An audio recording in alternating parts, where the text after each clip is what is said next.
Hello and welcome to the Smooth End of the Pineapple podcast, episode number 1. I'm Scot McPhie and... Hello, I'm Matt Bell. And how are you, Matt? Oh, Scott, I am very well. I am both relaxed and excited And at the same stroking the time. dog at the same time. Stroking the dog at the same time. That's not a euphemism. There is an actual dog here. For anyone who is... Check the video. Yes, I don't know why anyone would be watching, but if anybody is watching, there is proof that there is an actual dog I'm stroking. Yes, and he's enjoying it. Yes. Okay, so this is episode 1, our very first podcast ever. We're complete amateurs. Who knows how it's going to go? So I thought, Matt, maybe we could start by you describing where we are, these salubrious surrounds. The salubrious surrounds is man's land. That's my room under the house. The Bat Cave. The Bat Cave instead of the man cave or the dad's den or whatever the hell you want to call it. Yes, it was dubbed man's land by the builder, and that stuck. I thought, no, we like that. And in here, I'm looking at... Wow, my computer just made a weird sound. It says, let's get better together. Don't sleep on this update. That's the nicest offer I've had all day. That is. That's let's get better. Usually that let's get better together, that usually comes after the sleeping together, I would imagine. Mind you, I was married at a young age, so I didn't really get into that scene very much. But, okay, well, it says here, pick a time or snooze, so I'm going to snooze. Oh, wow, it's so casual nowadays. It is. Okay, so anyway, so in this man's land, I'm looking at... I don't know much about superheroes, but there's Captain America's shield. Yes, there's a Captain America's shield. And Putty from Seinfeld wearing a blue, I don't know, antlers? Yes, Putty from Seinfeld is in fact wearing his Tick costume. That's it. And it's a poster there for the live-action Tick that happened many, many years ago. Yes. And it's wonderful television. If anyone hasn't watched it, wonderful television. Okay, and there's a million statues here as well. Yes. This room is the culmination of many years of geekdom. Still going strong. Yes, an action figure here, a statue there, a poster of long gone but not forgotten television shows. Yes. So, and my old drawing table that I bought in 1995. Wow. I still have it, and I still draw on it. I still draw on it. I still work out. And he doesn't mean drawing on the table. He means drawing with the table. Using the table as a tool. Yes, I'm one of the few who still draw with pencils. Sometimes. I do use a graphics tablet sometimes. But and I do the character designs for our... Yes, for our animation that we're working on. But more of that in due course. So this is... Do you like that quick little segue there? Yeah. Shut up, Matt. I have notes. We're working. I asked you about the bloody room. I didn't want you to recite the Bible. Okay, so look, before we start, I think we should just describe what we're recording with. Now, we've got 2 really nice microphones that we bought with the proceeds of our last live show. We actually made a very small amount of money, so bizarrely, we've actually got some good equipment, and I'll try not to stand too close because of all of the plosives. I was just trying to tell him surreptitiously. I was trying to be nice. As our audio mixer Dennis told us in the last show, just work on your technique, Scott. Yeah. And I think he's just proven that his earphones are obviously not quite as sensitive as mine are. Okay, sorry. I'll watch my plosives. And so, look, we're going into our mixing desk. So I've got a little laptop with a few things set up, and we're recording on our little Zoom H4n. So first time ever. Hopefully it all works. So... So we thought for the first couple of episodes of the podcast, we'd just talk about how we met, what we're doing, and then get into some of the new comedy we're working on and things like that. So, who are we, Matt? Who are we? Well, philosophical question. Yes. Well, I suppose really our operating name is the Smooth End of the Pineapple, isn't it? It's we got together many years ago. I was put onto Scot by someone at an industry thing. Yep. Well, do you know what? I've got a whole section on that coming up. Oh. So hold that thought. So basically, we're a duo. We're doing live performances. and we're branching out into the wonderful world of podcasts. Our comedy style, we've been likened to Monty Python, the Goodies, the Goons. It's pretty much that late 60s, early 70s satire that was going on in England, really? You think? Oh, yeah, I think so. Oh, that's probably a fair... I'm not sure. Yeah. It's a good starting point. I think Yes.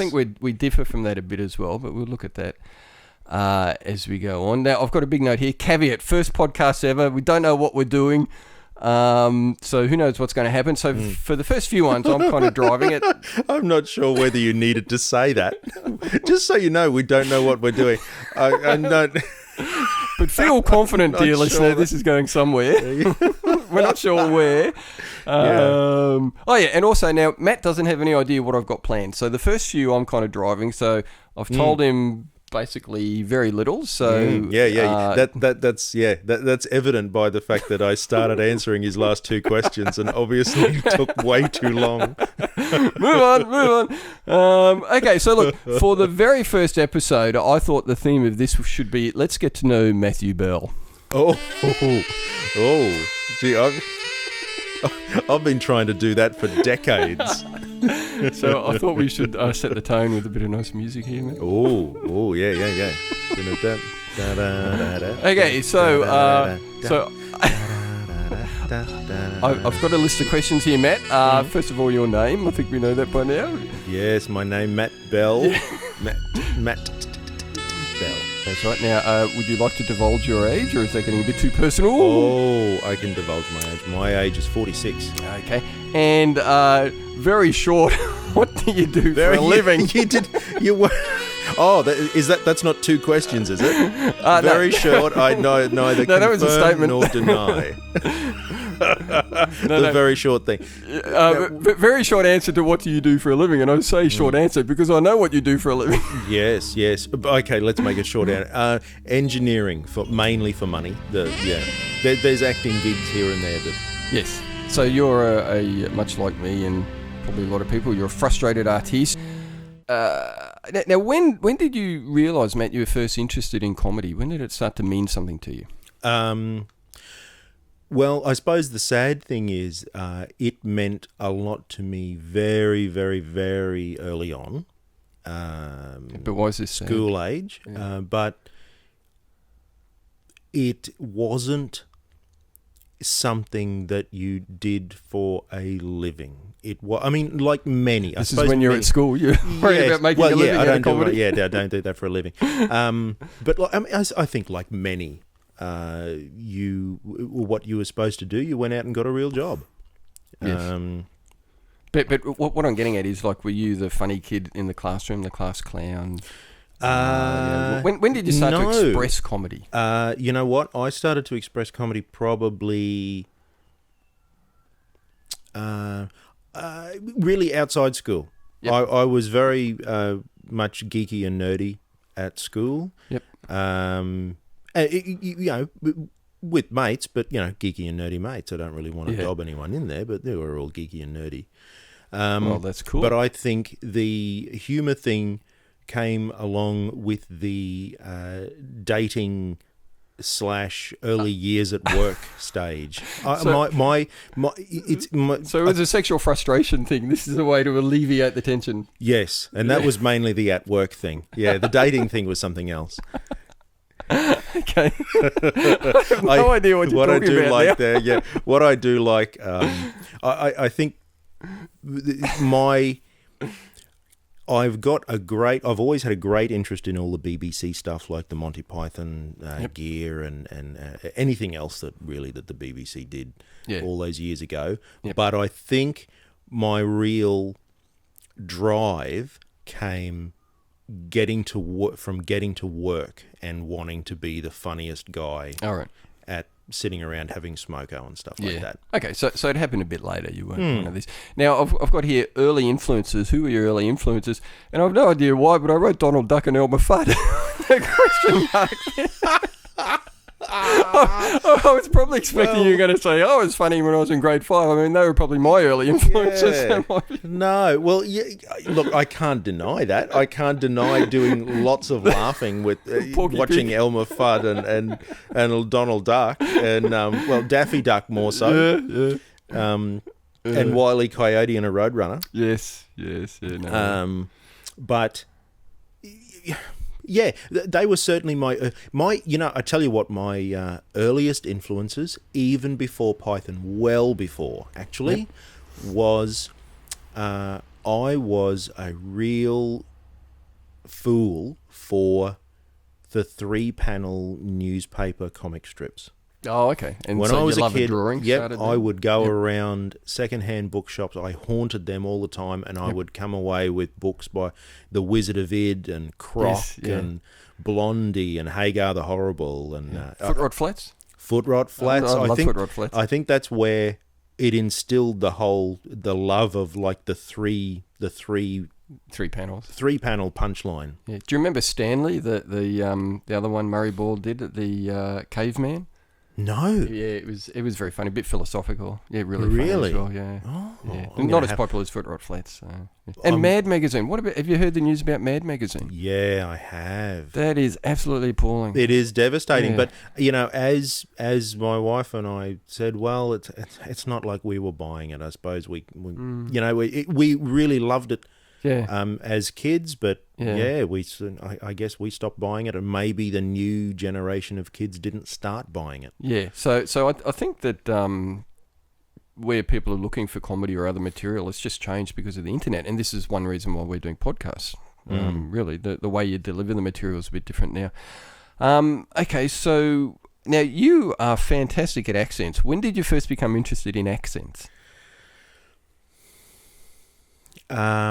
By wanting to recite all the lines in Monty Python and the Holy Grail and do different characters. And I think it really... I always had an interest, but honestly, it was when it really solidified not all that long ago when you and I were doing audio stuff. When we started doing audio stuff and it became very clear that we needed to differentiate the voices. Yeah, we needed to differentiate between characters, and that's when I'd always loved mimicking and doing things like that. But this is I'd never really had a great need. Yeah, I'd never had a great need to use it. Because I always assumed that, it was something from when you were a kid or something like that. Well, yeah, I'd been interested in it for many years, but I'd never really had cause to use it. All right.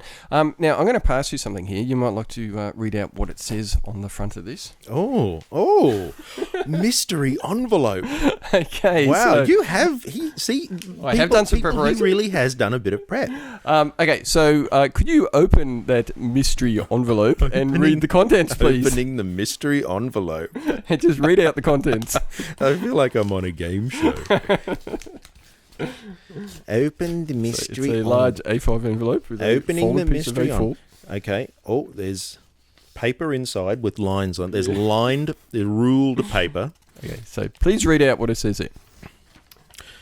The quick brown fox jumped over the lazy dogs. Yes. Now, Matt, I'm going to throw a whole lot of nationalities and ethnicities at you, and I'd like you to read that sentence in these different accents. Oh, wow.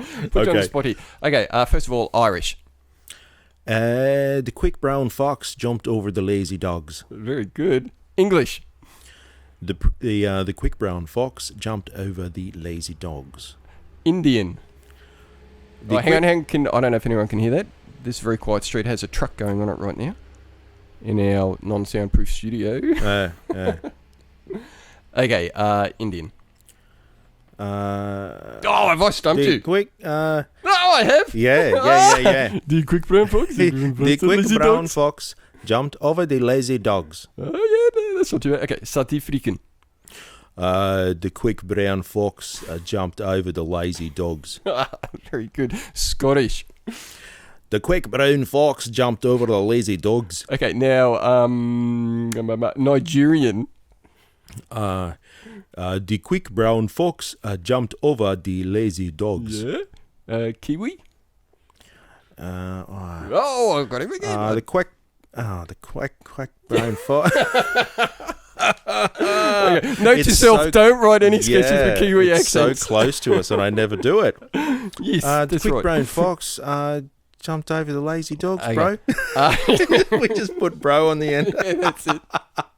Okay, French. The quick brown fox jumped over the lazy dogs. Texan. The quick brown fox jumped over the lazy dogs. Colombian.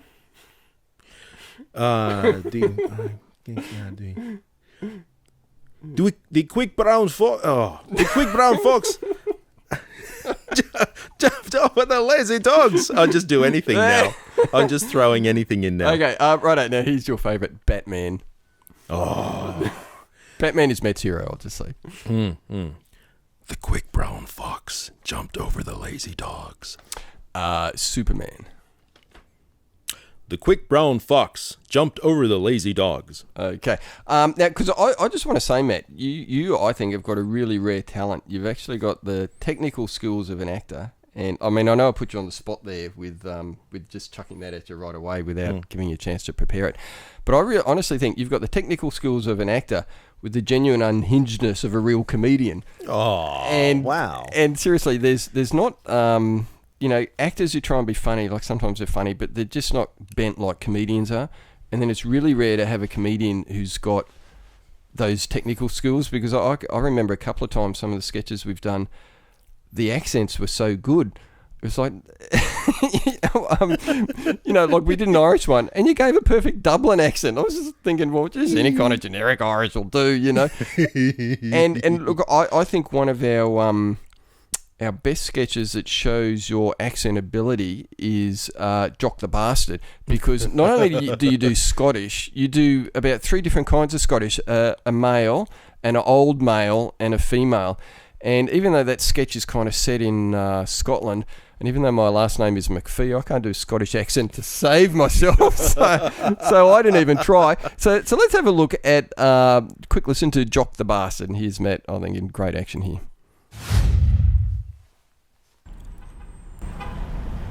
Here in downtown Glasgow, hardman Angus McDuff goes about his daily job of work, installing plumbing and all manner of septic systems throughout the central business district. Angus is clad in his usual garb, overalls, work boots, long-sleeve shirt, and is looking his absolute professional best, having just had a mud-pack facial, blow wave and manicure. Angus is amongst the new breed of image-conscious Glasgow men. We're speaking to him today to get his personal insights into the man who started it all. Glasgow's newest entrepreneur, male beauty therapist, Jock the Bastard. Oh aye, I've been going to see Jock the Bastard for about 3 months now. At first I was a bit sceptical, thought it was just for Nancy's and Prancy's, but when he scraped off my first mud pack and punched me in the face, I knew this was beauty therapy I could relate to. He punched you in the face? Aye, then we arm wrestled as he did my manicure, and when he dislocated my shoulder, I knew this was beauty treatment for a man. Jock the Bastard's unique combination of beauty therapy and unprovoked violence has earned him the respect and loyal custom of Glasgow's roughest men. I did get a bit sceptical during one visit when he asked if I wanted to finish up with a hot tool on my face to release the toxins and bring out my natural complexion like. As it turned out, the temperature of the towel was actually quite bearable. I thought, does he think I'm a bloody weenie? But then he whipped it off my face and used it to flick me in the bollocks. What a bastard. But even more so than his male clients, it's the women of Glasgow who are singing Jock's praises the loudest. The most fervent of these is Angus's wife, Binty. Oh, I do love what Jock the Bastard does with my Angus. His blow wave really brings out his natural complexion to no end, and his beautifully manicured fingernails are a sight to behold. I can't get near his bollocks though. They're too sensitive from all that flicking. We also spoke to Jock the Bastard's father, Jock. Now, Jock, I understand you're famous in your own right throughout Glasgow for actually retaining your driver's licence well after being diagnosed by the licensing authority as legally blind. Oh, aye. Blind as a bat I am, just like my father and his father before him. So how do you manage it? Well, I drive in the old Highlands manner, modelled closely as it is on the sonar system of the Highlands brown bot. I simply kick out the windscreen, start driving, and I keep tossing half bricks in front of the car. And when I hear a scream of pain, I apply the brakes, thus ensuring a safe journey. And there you have it. Generations of jocks, generations of bastards. Join us next week for when What did you just call me, Jimmy? Have half a brick. Oh! Piss off, you bloody little Nancy! Join us next week when we meet the clergyman whose work with the poor and dishevelled is changing the public's impression of the Catholic Church in Scotland today. Father Francis MacDonald, the bastard!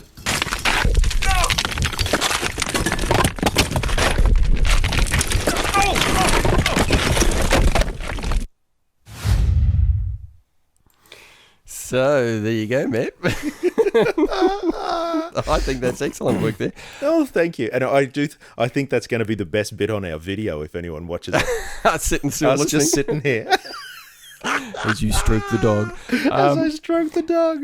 Okay, so how do you, what are your thoughts on doing accents? How do you prepare for them? In the corner, which people won't be able to see on the video, you've got some reflective foam up, and that's like a little recording studio you practice in. How do you approach doing your accents? I've got a very handy book that I bought many, many years ago, and this guy has, I can't remember his name right now, but he's gone through and identified quite a few of the changes. Okay. Yep. But it's all based on standard American, though, so you've got to keep that in mind. He's written it for your average American, but it's a nice quick start guide. But really, the best thing for me is I just find people to essentially mimic, and if I can find them on YouTube, that's great. Or if you can find just audio files, and essentially,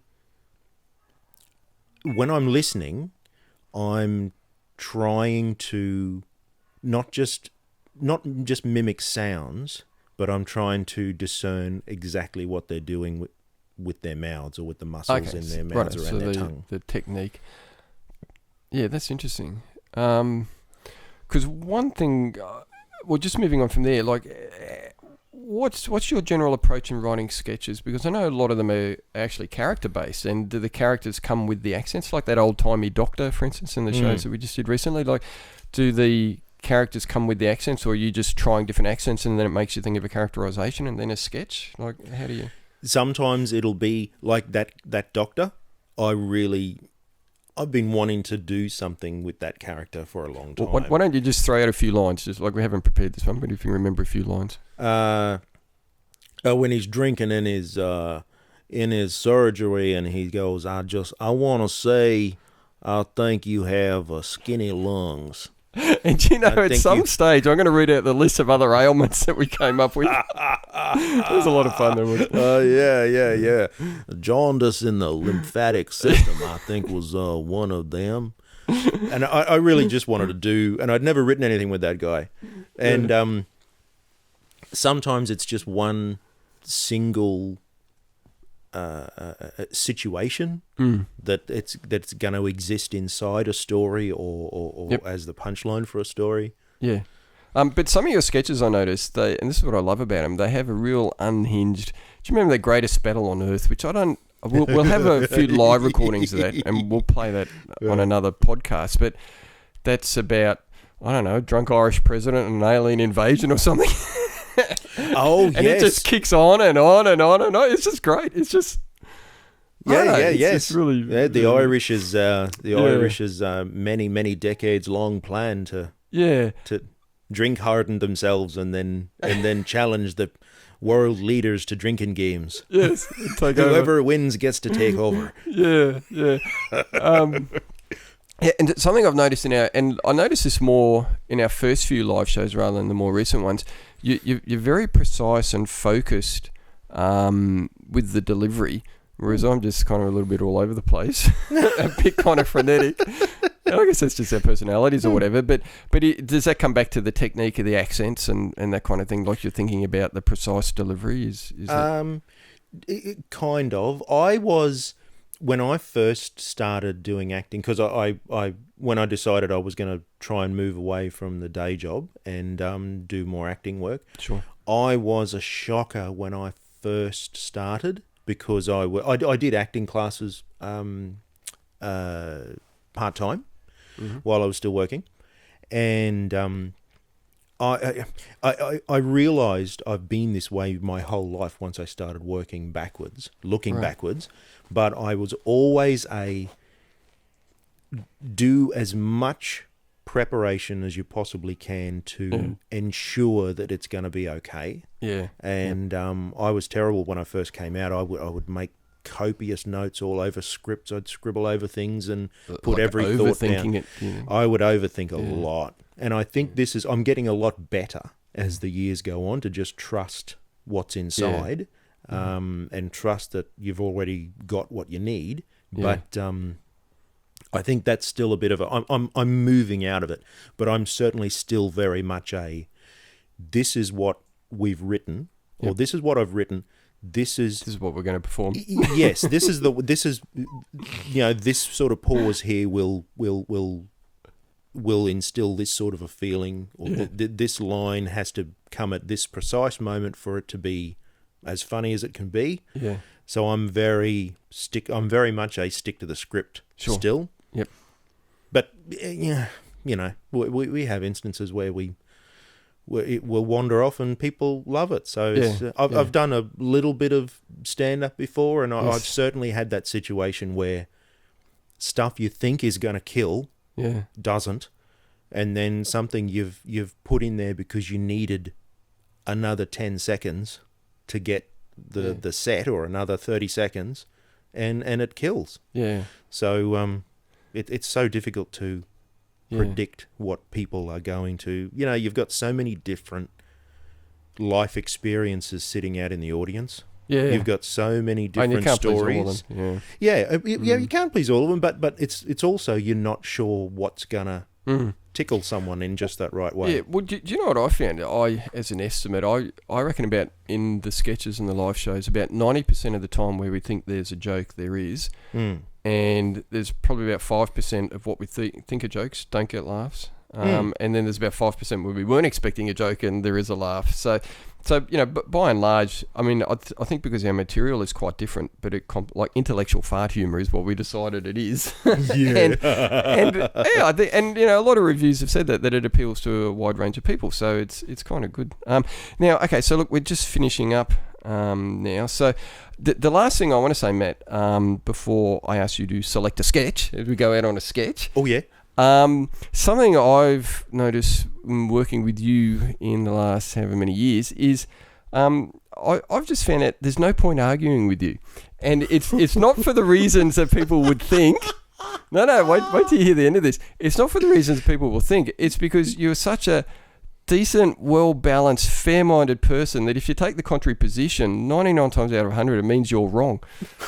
Like me. Like, that's what I found. Because really, you're just such a nice, decent person that there's a few times where... I mean, we've never had any big arguments, but there's a few times where, I don't know, whatever it was, I was thinking or expressing a contrary position, but then you're just so decent and fair and down the line, I thought, oh, geez, actually, there's no point arguing. I'm wrong. Oh, my God. Wow, mate, this is the best... I just wanted to say that. This is the best podcast I've ever listened to. And I tell you what, I cannot wait for my wife to hear this. You better go to town on that one. But anyway, it's true. Okay. Your case of scotch is in the mail. Oh, beauty, thanks. No, Southern Comfort, mate. Sorry.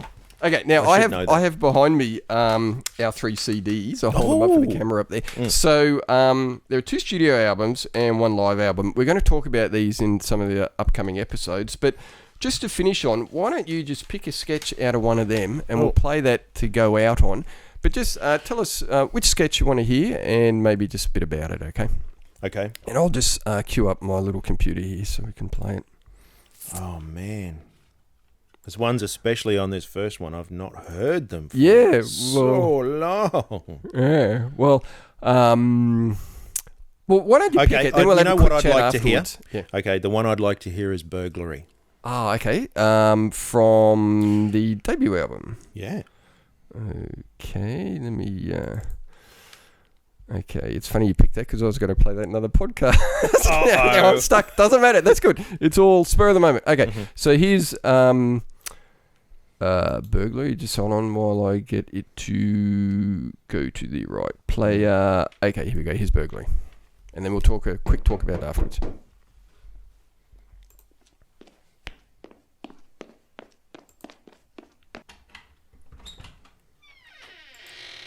Hello? Yes. Hello, I'm your burglar. What? I said I'm your burglar. Just let me in. Thank you. What? You stay right there. I wouldn't do that if I were you. What? Who are you? I'm his solicitor. You're threatening assault to occasion bodily harm. That carries a maximum term of 7 years. What? But he's burglaring me. Yes, and my client has a right to a safe and respectful workplace. Kindly withdraw your threat. Draw my threat, I'll knock his bloody block off. Too bloody right, I will, little bloody parasite living off the hard work of others. That's vindictive hate speech. Maximum fine of $50,000. My client has the right not to be vilified about his chosen profession. Chosen profession? He's a thief. Hey, who are you? Yeah, just surveyed the first floor, Gerald. Who's he? He's an art valuer. Just subbing for me. There's nothing worse than knocking a place off and finding out the art is worthless. Hey, who's he? Jeweller. Yeah, upstairs, Patty. Don't forget the walk-in robe.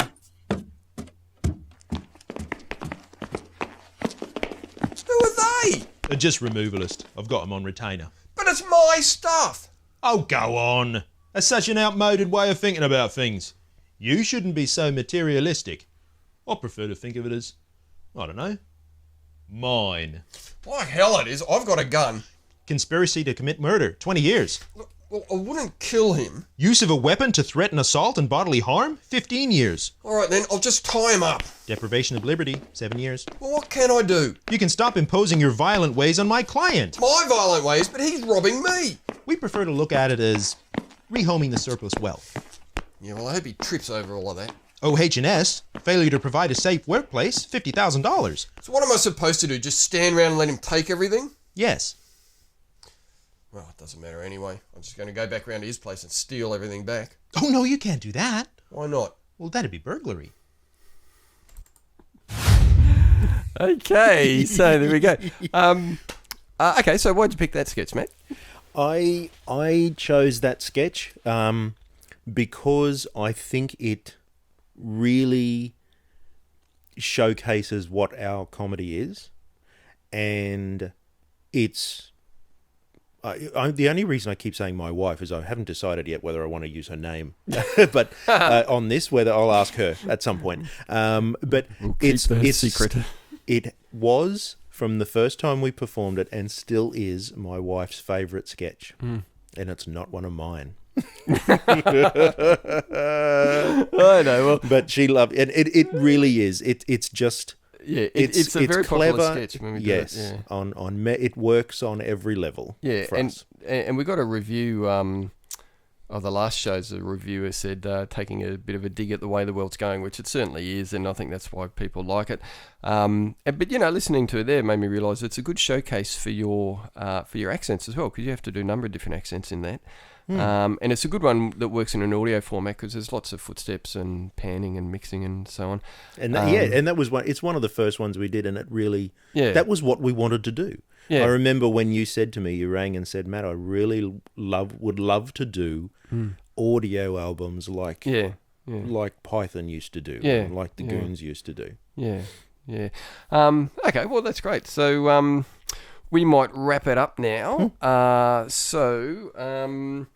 Everyone out there, you can follow us on Facebook. Look up Smooth End of the Pineapple. Do we still have Twitter? I think we do. Instagram? We do. We do. Okay. I think it's Smooth Pineapples. We should put it somewhere. It's all the main place to go to is our webpage, smoothpineapple.com.